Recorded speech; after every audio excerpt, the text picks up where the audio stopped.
مجید پر بات کریں گے۔ آج کی اس گفتگو کو سننے سے پہلے ایک بات ذہن نشین ہو جائے کہ ختم نبوت کا مسئلہ اور تحفظ قرآن کا معاملہ ایسا مسئلہ ہے جس کا براہ راست ہمارے ایمان کے ساتھ تعلق ہے۔ اللہ تعالیٰ نے ہمیں جو دین عطا کیا، اس دین کو سمجھنے کے لیے جو کتاب دی گئی وہ قرآن مجید ہے۔ قرآن مجید وہ الہامی کتاب ہے جس میں انسان کی رشد و ہدایت کے لیے ہمیں بہترین احکام عطا کر دیے گئے۔ اللہ تعالیٰ نے نہ صرف ہمیں قرآن مجید عطا کیا بلکہ اس کے معنی اور مطالب کو سمجھنے کے لیے ہمیں وہ محبوب عطا کر دیے جو نبیوں کے بھی امام ہیں، جو رسولوں کے بھی امام ہیں۔ تو جیسے قرآن ہمارے آقا کے دل پہ اترا ہے، ایسے ہی اللہ تعالیٰ نے اس کے معنی اور مطالب بھی پروردگار نے اتار دیے جو ہمیں احادیث کی صورت میں ملتے ہیں۔ اس لیے اللہ تعالیٰ نے قرآن مجید میں ارشاد فرمایا، یہ وہ محبوب ہیں وَيُعَلِّمُهُمُ الْكِتَابَ وَالْحِكْمَةَ، جو تمہیں کتاب کی تعلیم بھی دیتے ہیں، جو تمہیں حکمت اور دانائی کی تعلیم بھی دیتے ہیں۔ کتاب تو قرآن ہے، حکمت سے مراد وہ معانی و مطالب ہیں جو اللہ تعالیٰ نے قرآن کے ساتھ اپنے محبوب کے دل پہ اتار دیے۔ محبوب یہ آیات ہیں اور یہ اس کے معنی و مطالب ہیں۔ ہمارے آقا نے بتا دیا، اس آیت میں یہ لفظ ذکر کیا، یہ اس کا معنی ہے، یہ اس کا مطلب ہے۔ وہ چلتے چلتے مفسرین کی روح سے آج ہمارے پاس موجود ہیں۔ ہم قرآن کو جب پڑھتے ہیں تو انہی اقوال کی روشنی میں پڑھتے ہیں جو حضور صلی اللہ علیہ وسلم اور صحابہ و تابعین کے ذریعے ہم تک منتقل ہوتے رہے۔ تو اللہ تعالیٰ نے قرآن مجید کو ہماری ہدایت کے لیے ایک بہترین راہ عطا فرما دی۔ ہم جتنا قرآن سے جڑتے ہیں، اللہ تعالیٰ ہمارے ایمان کی روحانیت کی کیفیتوں میں اور زیادہ اضافہ فرما دیتا ہے۔ تو گرامی کے حضرات، قرآن مجید فرقان حمید میں ہی اللہ تعالیٰ نے عقیدہ ختم نبوت کا ذکر کیا۔ عقیدہ ختم نبوت سے متعلق تقریباً 100 سے زیادہ آیات ہیں، اور اسی طرح جب ہم احادیث کی طرف رجوع کریں تو 300 سے زائد حدیثیں ملتی ہیں جس میں اللہ تعالیٰ نے یہ واضح کیا کہ نبیوں کا جو سلسلہ جاری رہا وہ جناب محمد رسول اللہ صلی اللہ علیہ وسلم پہ آ کے ختم ہو گیا۔ اس کڑی کے پہلے نبی اور رسول جناب حضرت آدم علیہ السلام ہے، اور اس سلسلے کے آخری رسول جناب محمد رسول اللہ صلی اللہ تعالی علیہ وسلم۔ جب یہ بات قرآن کی آیات سے ثابت ہے، کوئی شخص اپنی طرف سے معنی مطلب قرآن کا نہیں کر سکتا۔ اگر کوئی شخص قرآن کے معنی اور مطالب میں اضافہ کرتا ہے یا اپنا من مرضی کا ترجمہ کرتا ہے تو گویا کہ وہ قرآن مجید فرقان حمید کی آیات کو اپنی مرضی اور اپنی سوچ کے مطابق ڈھالنا چاہتا ہے، جس کی قطعاً اسلام میں اجازت نہیں ہے۔ قرآن مجید فرقان حمید جو جمع ہوا، اس کے پیچھے بھی عقیدہ ختم نبوت ہے۔ جس وقت دور صدیقی میں جنگ یمامہ ہوئی تو 1200 صحابہ شہید ہوئے، جن میں 750 حافظ قرآن صحابہ تھے۔ اتنی تعداد میں جب صحابہ شہید ہوئے حافظ قرآن، تو چونکہ ہزاروں سینے قرآن سے مستفید تھے، پورا قرآن صحابہ کو یاد تھا، کتابی شکل میں نہیں تھا۔ اس بنیاد پر ابو بکر صدیق رضی اللہ عنہ کی بارگاہ میں فاروق اعظم نے عرض کیا، اس کو کتابی شکل میں جمع کریں۔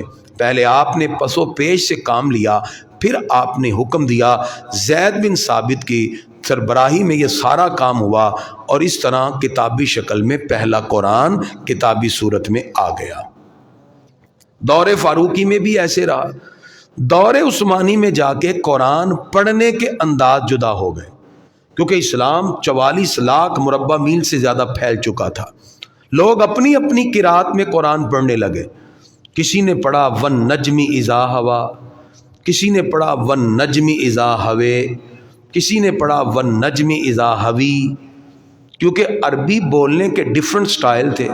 کوئی یا کو لمبا کر کے پڑھتے تھے تو ہوے پڑھا، کوئی یا کے نیچے زیر کر کے پڑھتے تھے تو ہوی پڑھا. تو اب حضرت عثمان غنی رضی اللہ تعالیٰ عنہ نے بانپ لیا کہ جب قرآن کو مختلف انداز میں پڑھا جانے لگے گا تو ڈیفرنٹ قرات کی وجہ سے اختلاف پیدا نہ ہو جائے. حالانکہ ان تینوں میں معنی نہیں بدلتا، ہوا، ہوے اور ہوی تینوں کا مطلب ایک ہی ہے، لیکن بولنے کا سٹائل جدا ہے، قرات میں اختلاف تھا. اب کیا ہوا، حضرت عثمان غنی رضی اللہ تعالیٰ عنہ نے پہلے نسخے منگوائے، طلب کیے اور فرمایا یہ قرآن جس طرح زبان رسالت ماب سے ادا ہوا ہے قیامت تک یہ اسی طرح پڑھا جائے گا. آپ نے قرات قریش پر قرآن کے نسخے بنوائے، ایک قاری اور ایک قرآن آپ نے بھیجا، پوری دنیا میں ایک قرات پہ قرآن پڑھا جانے لگا. اس لیے حضرت عثمان غنی رضی اللہ عنہ کو جامع القرآن کہتے ہیں. اس سے اندازہ ہوا کہ اگرچہ عربی کو پڑھنے کا انداز جدا بھی ہو تو قرآن کو مختلف قرات میں نہیں پڑھا جائے گا.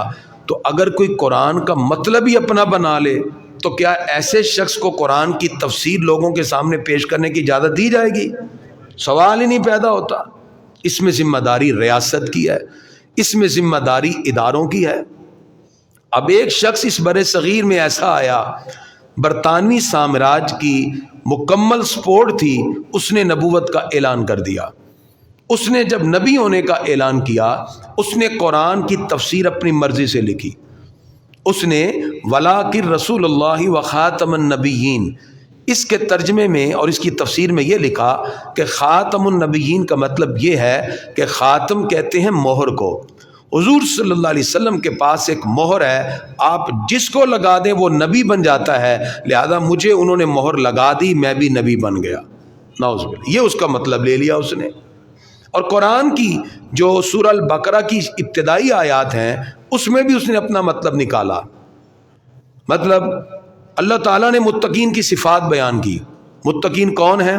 الذین یؤمنون بالغیب، جو غیب پر ایمان رکھتے ہیں. کس پر ایمان رکھتے ہیں؟ غیب پر. وَيُقِيمُونَ الصَّلَاةَ، اور وہ نماز قائم کرتے ہیں، نماز کو قائم کرتے ہیں.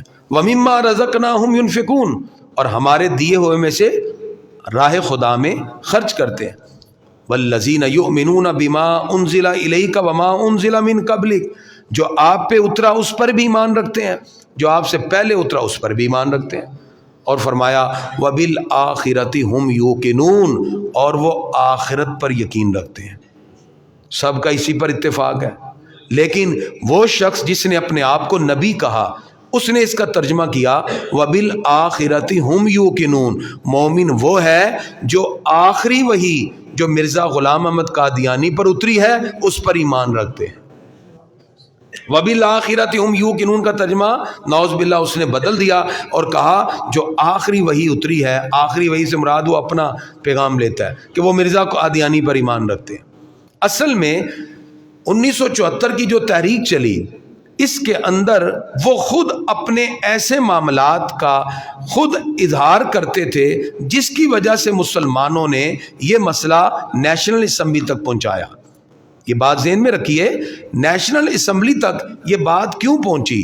اس لیے کہ مرزائی اور قادیانیوں نے لکھا کہ جو مسلمان کہلوانا چاہتا ہے اس کے لیے لازم ہے وہ مرزا غلام احمد قادیانی کو نبی مانے، اس کے علاوہ جتنے بھی کلمہ گو ہیں وہ سارے کافر ہیں. جب انہوں نے یہ کہا تو اس پر مسلمانوں کو اس سوال اٹھا کہ کیا دنیا کے سارے لوگ کافر ہو گئے؟ انہوں نے کہا صرف وہ مسلمان ہیں جو مرزا غلام احمد قادیانی کو نبی مانتے ہیں، اور وہ لفظ لکھے جو میں ممبر پہ بول نہیں سکتا. تو پھر مسلمان اسمبلی میں پہنچے، ان کو بلایا گیا. 3 مہینے مرزائیوں سے بات ہوئی، اور اسمبلی میں جب یہ سوال اٹھایا گیا، کیا آپ کی کتاب میں یہ لکھا ہے کہ مرزا غلام احمد قادیانی کے علاوہ جتنے بھی کلمہ گو ہیں ان کو ہم مسلمان نہیں مانتے، وہ سب کافر ہیں، مسلمان صرف وہ ہیں جو مرزا غلام احمد قادیانی کو نبی مانے، کیا تمہارا یہ عقیدہ ہے؟ انہوں نے بربلا کہا بالکل ہمارا یہ عقیدہ ہے۔ اس بات پر تو ذوالفقار علی بھٹو بھی اچھل پڑا، اس پر تو لبرل لوگ بھی کھڑے ہو گئے کہ یہ ہم سب کوئی کافر کہی جا رہے ہیں۔ تو پھر یہ تحریک جو تھی کامیاب ہوئی۔ اس کا مطلب یہ کوئی ذاتیات کا معاملہ نہیں ہے۔ جو ہمیں کہتے ہیں کہ تم سارے کے سارے کافر ہو، صرف وہ مسلمان ہیں جو مرزا غلام احمد قادیانی کو نبی مانے، انہوں نے تو پوری امت کو ہی کافر قرار دے دیا، نعوذ باللہ۔ اس بنیاد پر 1974 میں یہ تحریک چلی۔ اور یہاں یہ بات اس لیے کہنا ضروری ہے، آپ جس مسجد میں بیٹھے ہیں 1974 کی تحریک کا جو علاقہ مغل پورہ کا مرکز تھا وہ جامع مسجد حنفیہ رضویہ تھی۔ اس کے اندر اس وقت 1974 میں اس علاقے کے جو جمعیت پاکستان کے صدر تھے وہ مجاہد ختم نبوت علامہ قاری کریم الدین سیالوی رحمۃ اللہ تعالی علیہ تھے۔ اور اسی ممبر پہ جہاں آج میں بیٹھا ہوں شاہ امام احمد نورانی صدیقی رحمۃ اللہ علیہ کا خطاب ہوتا، اور صدارت صدر جمعیت علماء پاکستان مجاہد ختم نبوت علامہ قاری کریم الدین سیالوی رحمۃ اللہ علیہ کی ہوتی تھی۔ اسی وجہ سے یہ مسجد تاریخ کے لحاظ سے، عقیدہ ختم نبوت کے لحاظ سے ایک انتہائی اہمیت کی حامل ہے۔ ہماری آج کی نسل کو پتہ ہونا چاہیے کہ تحریک ختم نبوت میں حلقہ مغل پورہ کا جو مرکز تھا وہ جامع مسجد حنفیہ رضویہ تھا، جہاں آج آپ بیٹھ کر جمعے کی نماز ادا کریں گے۔ ہمارے اسلاف اور بزرگوں نے تن من دھن کی بازی لگائی اور کوششیں کی، بالآخر یہ قانون پاس ہو گیا۔ اب ہم بات کرتے ہیں جی آئین کی۔ آئین کی پاسداری ہر ایک کو چاہیے۔ گرامی حضرات، ایک شخص ہے جس کا نام مبارک احمد ثانی ہے، اس نے 7 جنوری 2000 کو یہ گرفتار ہوا یہ کہ اس نے ایک تفسیر صغیر کے نام سے چناب نگر میں اس پر کیس ہوا، FIR کٹی گئی 6 دسمبر 2022 میں۔ میں تھوڑی سی تاریخ بتا دوں پھر میں آپ کو آتا ہوں اصل احوال کی طرف۔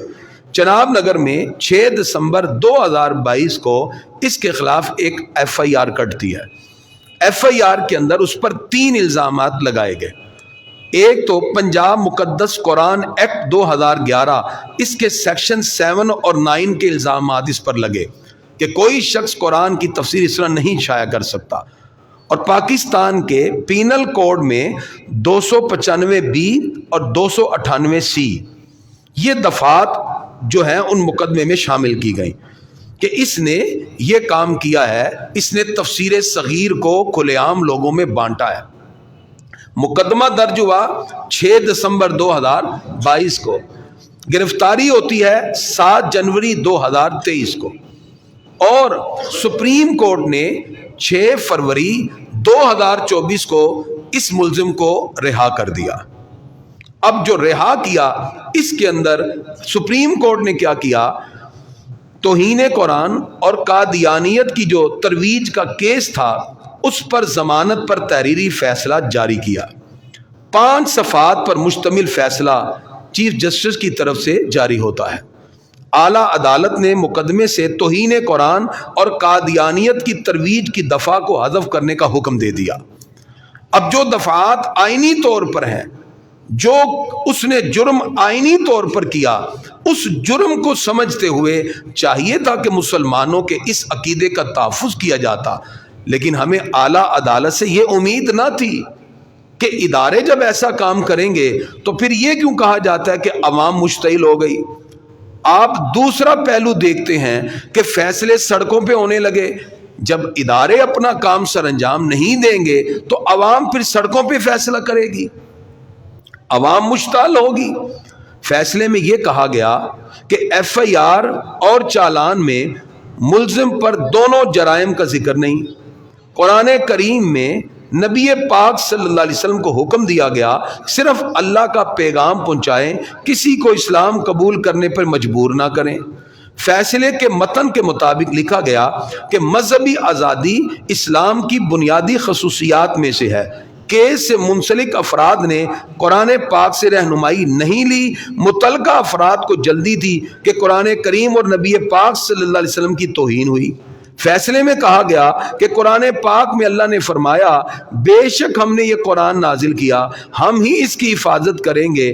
دین میں جبر نہ ہونے کا اصول آئین پاکستان میں بنیادی حق کے طور پہ شامل کیا گیا، لہذا آئین کے آرٹیکل 20 کے مطابق ہر شہری کو مکمل مذہبی آزادی ہے، اور آئین ہر مذہب اور فرقے کو اپنے مذہبی ادارے کھولنے کی اجازت دیتا ہے۔ لہذا سپریم کورٹ کے حکم کے مطابق آرٹیکل 22 کے تحت کسی مذہب، گروہ یا فرقے کو مذہبی تعلیم اور اپنے اداروں میں نصاب رائج کرنے سے نہیں روکا جا سکتا۔ اس بنیاد پر متعلقہ حکام اگر قرآن پاک سے رہنمائی لیتے تو شاید یہ مقدمہ درج ہی نہ ہوتا، لہذا ملزم مبارک احمد ثانی کو 5000 کے ذاتی ضمانتی مچلکے جمع کروائیں اور اس کے بعد یہ رہا ہے۔ یہ کہتے ہوئے انہوں نے رہا کر دیا۔ اب آئیے جو اس میں سکم پایا گیا، جو راہیں کھولی گئیں، اب وہ راہیں کیسے کھلتی ہیں؟ آپ مجھے بتائیے، ہمارے ملک میں جو غیر مسلم بستے ہیں، ہم نے کبھی ان کی مذہبی آزادی کو چیلنج کیا ہے؟ عیسائی اس ملک میں بستا ہے، وہ چرچ جائے، کبھی کسی نے روکا ہے؟ وہ بائبل سوسائٹی انارکلی میں بنی ہے، بائبل پڑھتے ہیں، کسی نے روکا ہے؟ کیونکہ عیسائی کہتا ہے ہم غیر مسلم ہیں، ہم کہتے ہیں رہو۔ ہندو اس ملک میں بستا ہے، سندھ میں جائیں بڑے بڑے مندر ہیں، بلکہ کھجوروں کا سب سے بڑا تاجر سندھ میں ہندو ہے، کبھی آج تک کسی نے روکا کہ تم نے مندر نہیں جانا؟ وہ ویدے پڑھتے ہیں، پڑھو۔ ہمارے بازار میں کتنے سکھ دکاندار ہیں، کسی نے روکا کبھی؟ اور بولیں تو صحیح، ہم کہتے کرو کاروبار۔ سکھ اپنی گرنتھ پڑھتا ہے اور ہندو اپنی ویدیں پڑھے اور عیسائی اپنی بائبل پڑھے، وہ اپنی عبادت گاہوں میں جائیں، وہ اپنے مذہبی تہوار مناتے ہیں، ہم ان کو اکنامیکل رائٹس دیتے ہیں، سوشل رائٹ دیتے ہیں، پولیٹیکل رائٹ دیتے ہیں، ریلیجس رائٹ دیتے ہیں، ہم ان کی آئیڈینٹی کو کبھی بھی چیلنج نہیں کرتے، ہم ان کے تشخصات کو کبھی چیلنج نہیں کرتے، کیونکہ ہم مسلمان ہیں اور اسلام ہی تو ہمیں سکھاتا ہے رواداری۔ لیکن جب وہ اپنے آپ کو غیر مسلم تسلیم کریں تو ہم ان کی تمام کے تمام حقوق فراہم کرتے ہیں۔ قادیانی کہتے ہیں کہ ہم غیر مسلم نہیں، غیر مسلم تم ہو، سارے کافر ہو۔ ہم جو مرزا غلام احمد قادیانی کو نبی مانتے ہیں، ہم مسلمان ہیں، باقی تم سارے کافر ہو۔ اب مجھے بتائیں، جو آئین پاکستان کو توڑے گا تو ان کو کیا آئینی حقوق دیے جانے چاہیے؟ بھئی آپ تو پاکستان کے آئین کو توڑ رہے ہیں۔ اب کیسے توڑ رہے ہیں سمجھیے، پاکستان کے پینل کوڈ کے جو آرٹیکل 298B ہے، اس کے مطابق یہ لوگ نعوذ باللہ یہ اپنے مرزا کی جتنی بیویاں تھیں اس کو ام المومنین کہتے ہیں، اس کی اولاد کو اہل بیت کہتے ہیں، اس کے لوگوں کو صحابہ کہتے ہیں۔ مجھے بتائیے آج تک یہ ان بات سے رکے ہیں؟ ان کی کتابوں میں آج بھی ام المومنین لکھا جاتا ہے، یہ جو بھی ان کا امیر ہوتا ہے اس کو خلیفۃ المسلمین لکھتے ہیں۔ پاکستان کے پینل کوڈ کے 298B آرٹیکل کے تحت یہ قانون خود توڑتے ہیں۔ جب یہ قانون توڑ رہے ہیں تو کیا پاکستان کے اداروں کو ان سے سوال کرنا نہیں بنتا تھا کہ تم نے تو قانون توڑا ہے، تم کس قانون کے حقوق کی بات کر رہے ہو؟ اب آگے چلیں، پاکستان، ہم آئین کی بات اب کریں گے۔ آئین پاکستان کا ہے، پینل کوڈ کے آرٹیکل نمبر 298C 298C، اس کے مطابق یہ جو قادیانی ہیں یہ اپنے عقیدے کو اسلام نہیں کہہ سکتے، یہ کہتے ہیں۔ یہ اپنی عبادتگاہ کو مسجد نہیں کہہ سکتے، یہ مسجد بھی کہتے ہیں۔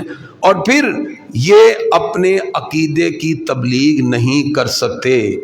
آئین کا آرٹیکل 298C، یہ اپنے عقیدے کی تبلیغ نہیں کر سکتے، نہ تحریراً نہ تقریراً۔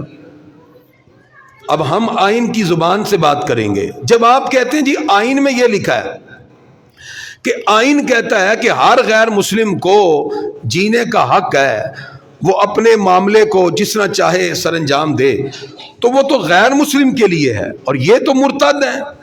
اور پھر دیکھیں اعلیٰ عدالت اگر ایسا کام کریں گی تو ہمارا دل نہیں روئے گا. آپ تو سپریم کورٹ میں یہ فیصلہ کر رہے ہیں. فیصلے میں لکھا ہے کہ اللہ فرماتا ہے انا نحن نزلنا الذکر و انا لہ لحافظون. ہم نے قرآن نازل کیا, ہم اس کے محافظ ہیں. اس کا مطلب ہے قرآن کی توہین ہوتی رہے, ہم کہیں جی اللہ نے کہا میں نے حفاظت کرنی ہے تو ہم چپ کر کے بیٹھے رہیں. آپ کو میں سوال کرتا ہوں, جس وقت قرآن کو مختلف قرات میں پڑھا گیا تو حضرت عثمان غنی رضی اللہ عنہ نے کردار ادا کیا کہ نہیں؟ اور بولے تو صحیح. جب جنگ یمامہ میں 750 حافظ قرآن صحابہ شہید ہوئے تو ابو بکر صدیق نے یہ کیوں نہیں کہا جو سپریم کورٹ کے ذہن میں آیا کہ بھی اللہ نے قرآن اتارا وہ خود اس کی حفاظت کرے گا؟ عثمان غنی رضی اللہ عنہ نے یہ کیوں نہیں کہا جی میں کیوں قرات پہ اکٹھا کروں, اللہ نے اتارا ہے اللہ خود ہی آگے حفاظت کرے گا؟ اللہ حفاظت جو ہے لوگوں سے کرواتا ہے, اللہ لوگوں کا انتخاب کرتا ہے, اور یہ ہمارا پھر امتحان ہوتا ہے آگے. مثلا اگر قرآن مجید کے حوالے سے کوئی توہین کا معاملہ ہوگا, ہم یہ کہہ کے اپنی جان نہیں چھڑا سکتے کہ اللہ نے اتارا ہے نازل کیا ہے وہی حفاظت کرے گا, نہیں, بلکہ ہم سارے مسلمان ہم پر لازم ہے کہ ہم اس کی حفاظت کے لیے کھڑے ہوں. حفاظت تو پروردگار ہی دین کی کرتا ہے, لیکن بدر کا میدان تو سجانا پڑتا ہے. اس دین کی حفاظت تو اللہ کرے گا لیکن تبوک میں جانا پڑتا ہے. یہ کون سی آپ نے فلسفی پیش کر دی جی اللہ قرآن کا خود محافظ ہے لہذا ہمیں اس کے اندر فیصلہ کرنے کی بھی ضرورت نہیں, لہذا عدالتوں کو اس پہ غور کرنا چاہیے. بھئی عدالتیں ہی تو نافذ کرنے والی ہیں. اللہ تعالیٰ نے جیسے علماء ہیں یہ نائب ہیں انبیاء کے, انبیاء کرام پر جو اللہ نے احکام اتارے قیامت تک یہ علماء ہیں جو نبیوں کے وارث ہیں اور ان کا پیغام پہنچاتے رہیں گے. اب کوئی یہ کہے کہ نہیں جی نہیں جو معاملات ہوئے تھے وہ تو اللہ جانے, ہم کیوں کریں؟ نہیں, اب جیسے میں آج اس پہ بات کر رہا ہوں, قیامت کے دن اللہ نے مجھ سے پوچھنا ہے کہ آپ کو ایک ممبر و محراب دیا تھا, میرے محبوب کی عزت پہ حملہ ہو گیا اور آپ چپ کر کے بیٹھے رہے. میں اس کو کہوں گا یا اللہ میں نے تو یہ بات عوام کے سامنے رکھ دی, میرے پاس جتنے سورسز تھے میں نے عقیدہ ختم نبوت بھی بیان کیا, 2 کر لیا. اب اگلی بات سنیں, اس میں یہ کہا گیا کہ اسلام میں جبر نہیں ہے. توجہ, جبر اور چیز ہے, پابندی اور چیز ہے. اگر کوئی شخص اس ملک قانون کی پابندی کرو, وہ کہتا ہے جی اسلام میں جبر نہیں ہے, تو کیا اس کی بات مانی جائے گی؟ آپ نہیں سمجھے, میں پھر سمجھاتا ہوں. آپ نے ہیلمٹ نہیں پہنا ہوا, باہر چلے گئے, آپ کو ایک سارجنٹ نے روکا, آپ کہیں جی, وہ کہتے جی آپ نے چونکہ ہیلمٹ نہیں پہنا ہوا آپ کا چلان ہوگا, آپ کہیں جی دین میں کوئی جبر نہیں ہے, کیا آپ کی یہ بات مانی جائے گی؟ اور بولیں تو صحیح, اتنا آسان میں نے کر دیا ہے. آپ نے ہیلمٹ نہیں پہنا, آپ گاڑی چلا رہے ہیں, آپ نے بیلٹ نہیں پہن دی ہوئی, پکڑ لیا, انہوں نے کہا جی آپ پہ چلان ہوگا, آپ کہیں جی دین میں تو کوئی جبر نہیں ہے, لا اکراہ فی الدین. تو انہیں کہا جائے گا بھی دین میں جبر نہیں ہے, لیکن جو قوانین بنتے ہیں ان کی پابندی تو ضروری ہے. اب قادیانی کیا کرتے ہیں, پہلے تو آئین کو توڑتے ہیں. پاکستان کے آئین میں نے بھی بتا دیا کہ پاکستان کے آئین جو پینل کوڈ کے مطابق جو 298B ہے اس کے مطابق قادیانی یہ تمام امور نہیں کر سکتے, یہ اپنی عبادتگاہوں کو مسجد نہیں کہہ سکتے. پاکستان کے پینل کوڈ کے مطابق 298C میں یہ موجود ہے کہ یہ اپنے عقیدے کی تبلیغ نہیں کر سکتے. جب ہم کہتے ہیں جی آپ پاکستان کے آئین کو تو مانیں, پاکستان کا آئین کہتا ہے 298C کہ آپ اپنے عقیدے کی تبلیغ نہیں کر سکتے, آگے سے وہ کہیں نہیں جی دین میں جبر کوئی نہیں ہے.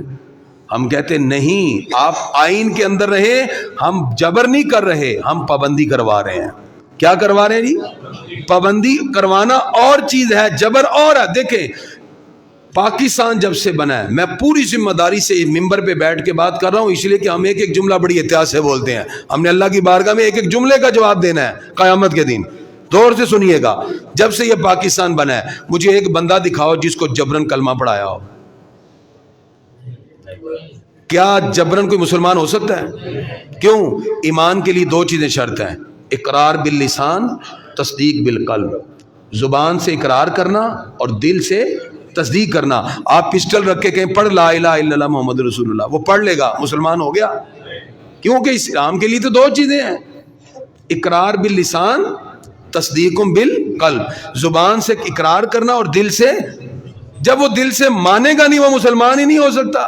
تو یہ آپ نے کیا نئی بات نکال لی؟ نہیں جی نہیں، دین میں جبر نہیں ہے بھئی، ہم نے کس کو جبرن کلمہ پڑھایا ہے؟ اگر پڑھا بھی لیں گے تو مسلمان کوئی ہو ہی نہیں سکتا، اس لیے کہ مسلمان ہونے کے لیے شرط ہے کہ جب تک وہ دل سے جبر نہیں ہے۔ میری بات سمجھ رہے ہیں؟ آئین کی پابندی کروانا جبر ہے؟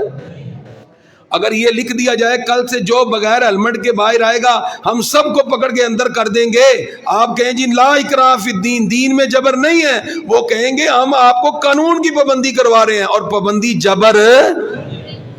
جبر نہیں ہے۔ ہم کہتے ہیں رسول اللہ صلی اللہ علیہ وسلم کی عزت کا تحفظ کرنا آپ کے آئین میں موجود ہے، آپ کم از کم اپنے آئین کی تو پابندی کروائیں۔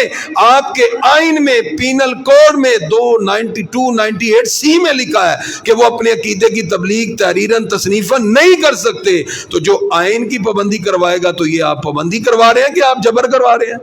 یہ تو پابندی کروا رہے ہیں۔ اس کا مطلب عوام کو بھی خلط مبس میں ڈال کر انہوں نے اس معاملے میں بھی اس ملزم کو رہا کر دیا۔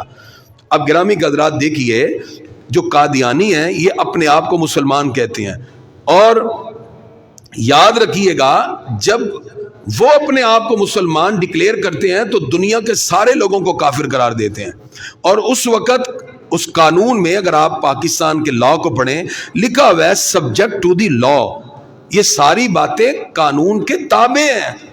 اگر ہم ان کو کسی بھی صورت میں پاکستان کے آئین کے مطابق مذہب کی تبلیغ کی اجازت نہیں دیتے، اس لیے کہ ان کا وہ مذہب نہیں، وہ سوائے فساد کے کچھ نہیں ہے، اس لیے کہ وہ حضور صلی اللہ تعالی علیہ وسلم کے مقابلے میں مرزا غلام احمد قادیانی کو اپنا نبی مانتے ہیں، نعوذ باللہ۔ تو گرامی حضرات اب ذہن میں رکھیے، اب قادیانی پاکستان میں جب غیر مسلم ڈکلیئر ہو گئے، جب 1974 کی تحریک میں ان کو یہ تمام کی تمام چیزوں کا پابند بنا دیا گیا، مسلمان کہنا ان کا غیر آئینی ہے اور غیر قانونی ہے۔ اگر وہ عیسائی ہندو سکھ کی طرح اپنے آپ کو غیر مسلم تسلیم کریں تو پھر اگر ہم ان کی طرف بات کریں تو اور ہے، لیکن یہ لوگ جو حضور صلی اللہ علیہ وسلم کو اللہ کا آخری نبی نہیں مانتے اور پھر اس کے باوجود ایک نیا فتنہ پیدا کرنے کے لیے اپنا لٹریچر تقسیم کرتے ہیں، جس لٹریچر میں سرعام حضور صلی اللہ علیہ وسلم کے سر اقدس سے ختم نبوت کا تاج اتارا جاتا ہے، تو ایسی صورت میں ایک مسلمان کبھی بھی اس کو برداشت نہیں کر سکتا۔ اور یاد رکھیے پاکستان میں اس وقت جتنے فتنے ظہور پذیر ہو چکے ہیں نا، ریاست کو اس پر ایکشن لینا چاہیے اور متحرک ہونا ضروری ہے۔ اب تعریف شدہ قرآن تفسیر صغیر کے نام سے مارکیٹ میں آیا ہوا ہے، ان کی تقریباً 15 تفسیریں ہیں جو اس وقت مارکیٹ میں آئی ہوئی ہیں۔ یہ کس کی ذمہ داری ہے؟ ریاست کی۔ جب آپ کے سامنے ایک ایسا قرآن آئے گا جس میں لکھا ہوگا کہ حضور صلی اللہ علیہ وسلم اللہ کے آخری نبی نہیں، اور آپ میں اشتعال پیدا ہوگا، اس کا ذمہ دار پھر کون ہے؟ ریاست ہے۔ اور جب آپ، یہ ہر مسلمان کے ایمان کا حصہ ہے، میں کوئی جذبات کی رو میں بہ کے بات نہیں کر رہا، میں ایک ایک حقیقت سے پردہ اٹھا رہا ہوں کہ کس طرح سوچی سمجھی سازش کے تحت مسلمانوں کے ایمانوں کو کس طرح انہوں نے بیچا اور کس طرح ان کو ڈی ویلیو کر دیا۔ اب دیکھیے حضور صلی اللہ علیہ وسلم کی تعلیمات کے مطابق غیر مسلموں کے ساتھ جو رائٹس یا جو معاملہ رکھا گیا اس کی پاسداری مسلمانوں پر لازم ہے۔ آئین بھی کہتا ہے، ہم بھی مانتے ہیں، لیکن جو لوگ حضور صلی اللہ علیہ وسلم کو اللہ کا نبی ماننے کے لیے تیار نہیں، اپنے آپ کو مسلم ڈکلیئر کریں اور پھر مسلمان ڈکلیئر کرنے کے بعد پھر وہ باقی معاملات کی طرف آگے بڑھیں اور صحابہ کرام کی، امہات المومنین کی، اہل بیت کرام کی سری گستاخی کریں، پھر مسلمان ان کے ساتھ کیسے کھڑا ہو سکتا ہے؟ اس کے لیے دینی شعور کی بڑی ضرورت ہے۔ خدا را کچھ وقت دین کے لیے نکالا گیا۔ ہم نے عشاء کی نماز کے بعد جامع مدی طلح میں فہم قرآن کورس شروع کیا ہوا ہے، وقت ہو تو ضرور آیا کریں، اس کے اندر ہم قرآن پاک کی بنیادی تعلیمات۔ اس وقت اس امت میں جتنا فتنہ پیدا ہو چکا ہے، آپ کی سوچ ہوگی یہ جو ایلیٹ کلاس ہے یہ دین سے بہت دور ہے، ان میں تو بہت سے لوگ ایتھیسٹ بن چکے ہیں، دہریے، وہ کہتے ہیں ہمیں تو اللہ کے وجود پر بھی یقین نہیں ہے، نعوذ باللہ۔ اور ہمارا جب بچہ اس مڈل کلاس سے نکل کے اس ایلیٹ کلاس میں یونیورسٹیز وغیرہ میں جب ملاقات ہوتی ہے تو یہ بھی اپنے عقائد میں ڈاما ڈول ہو جاتا ہے، کیونکہ ہم کبھی علماء کے پاس بیٹھنا تیار ہی نہیں ہے، توہین سمجھتے ہیں۔ تو جب یہ صورتحال پیدا ہوگی تو پھر کیا ہوگا آپ دیکھ لیجئے، دن ب دن سوشل میڈیا کے ذریعے ہر بندہ باندھ باندھ کی بولی بول رہا ہے اور نظریات اور عقائد پر کس طرح قدغن لگائی جا رہی ہے۔ اس حوالے سے بہرحال ہم تو کوشش کر رہے ہیں اور کرتے رہیں گے انشاءاللہ جب تک جان میں جان ہے۔ آخری سانس بھی میں نے اللہ سے دعا کی ہے، یا اللہ وہ بھی گزرے تو تیرے دین کی خدمت میں گزرے، آخری سانس دنیا سے لے کے انشاءاللہ دین کی خدمت کرتے ہوئے جائیں گے۔ آگے آپ کا معاملہ ہے، اگر آپ آئیں تو بہت سے علم کے موتیاب بھی چنیں، رمضان المبارک بھی قریب ہے، ہم 21 شعبان سے انشاءاللہ اتوار کا دن بنے گا اگلا، ہم نے یہاں فجر کے بعد جو 40 روزہ فہم دین کورس ہے وہ شروع کر دینا ہے، ٹھیک ہے جی۔ اور کوشش کریں آج کل جو چند نشستیں ہماری رہ گئی ہیں عشاء کے بعد طلحہ مسجد میں فہم قرآن کے نام سے، اس میں بھی شامل ہوا کریں۔ اور اس کے علاوہ شب برات انشاءاللہ آ رہی ہے اتوار کو، یہ کمنگ سنڈے جو ہے، اس میں آپ سب لوگ کوشش کریں، ہم بھرپور انداز میں کوشش کرتے ہیں عبادات بھی ہوں، اصلاح بھی ہو، اور اس کے ساتھ ساتھ ہم دین اسلام کی بنیادی تعلیمات سے جڑیں۔ اگر آج یہ اولادوں کو آپ نے نہ سکھایا، آنے والے وقتوں میں آپ کی سوچ ہوگی کہ جہاں تک آپ کی اولاد جا سکتی۔ میرے پاس ایک ڈاکٹر آئے ہیں میڈیکل کے، وہ آئے ابھی، وہ پڑھ رہے تھے فائنل ایئر میں تھے غالباً، مجھے کہتے ہیں کہ ہم چونکہ اسٹڈی کمبائن ہوتی ہے وہاں یونیورسٹیز میں، تو گروپ بنے ہوئے تھے، تو ہمارے گروپ میں جو ہے وہ 2 لڑکے 3 لڑکیاں اس طرح کر کے اسٹڈی ہوتی ہے، ان کی ایکسپیریمنٹ کرنا ہوتا ہے۔ تو انہوں نے کہا جی میری والدہ گھر بلا رہی ہیں، تو کہتے میں گھر چلا گیا، تو ان کی والدہ نے کھانا شانے کا ارینج کیا اور کہا کہ ہماری خواہش ہے کہ ہم اس بیٹی کو آپ کے ساتھ شادی کر دیں اور آپ دونوں کو جرمنی بھجوا دیں۔ کہتے ہیں میں نے کہا آپ میرے والدین سے بات کر لیں، تو انہوں نے کہا یہ بات لازمی ہے کہ ہم سب احمدی مسلمان ہیں۔ اب اس کو نہیں پتا تھا، وہ یہ اچھا ہوا کہ میرے پاس آ گیا، اس نے کہا سر یہ احمدی مسلمان کون ہوتے ہیں؟ میں نے کہا یہ مسلمان نہیں ہے۔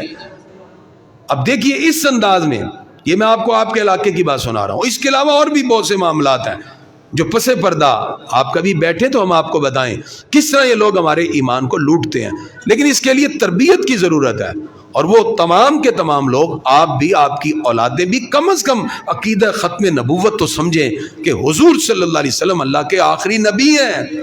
اور اس حوالے سے اب جب ادارے اپنی ذمہ داری پوری نہیں کر رہے، وہ لوگوں کو خلط مبس میں ڈال رہے ہیں، اور اسی طرح پاکستان کے آئین کو خود اگر سبوتاز کر دیا جائے تو مجھے بتائیے پھر عوام جس وقت آئینی اداروں کو دیکھے گی کہ وہ اس طرح کی غیر انصافی کام کر رہے ہیں، تو پھر خود بخود عوام کے اندر ایک اشتعال پیدا ہوگا۔ اس کے ذمہ دار پھر خود ادارے ہوتے ہیں، اس لیے ادارے اگر اپنی ذمہ داری پوری کرتے رہیں تو کسی شخص کی جرت نہیں کہ قانون کو ہاتھ میں لے لے۔ قانون کو ہاتھ میں اس وقت لیا جاتا ہے جب ادارے اپنی ذمہ داریاں چھوڑ دیں۔ آج جو حالت آپ کے سامنے ہے ہمارے ملک کی، کس انداز میں حکومتی معاملات سے لے کے حکمران سے لے کے عوام تک ہر ایک اپنی اپنی چھوٹی چھوٹی دکانیں سجا کے بیٹھے ہیں، ہر شاخ پہ الو بیٹھا ہے، انجام گلستان کیا ہوگا؟ آئیے اللہ کی بارگاہ میں ہم شب بارات کو اجتماعی توبہ بھی کریں۔ آپ سب لوگ اتوار کو محفل پاک میں ضرور آئیں، مغرب کے بعد ہی اللہ کی رحمتیں برسنا شروع ہو جاتی ہیں۔ ویسے تو شعبان کی ہر رات کی بابرکت ہے، 15ویں رات ہے جس میں بجٹ پیش ہوگا، لکھ دیا جائے گا کس نے دنیا سے جانا ہے اور کس نے دنیا میں آنا ہے، رزق کی تقسیم ہو جاتی ہے۔ اور ایسی گھڑیوں میں ہمیں چاہیے ہم اتوار کو شب بیداری کریں اور پیر کا روزہ رکھیں۔ حضور صلی اللہ علیہ وسلم فرماتے ہیں میں چاہتا ہوں کہ جب میرے رزق کو لکھ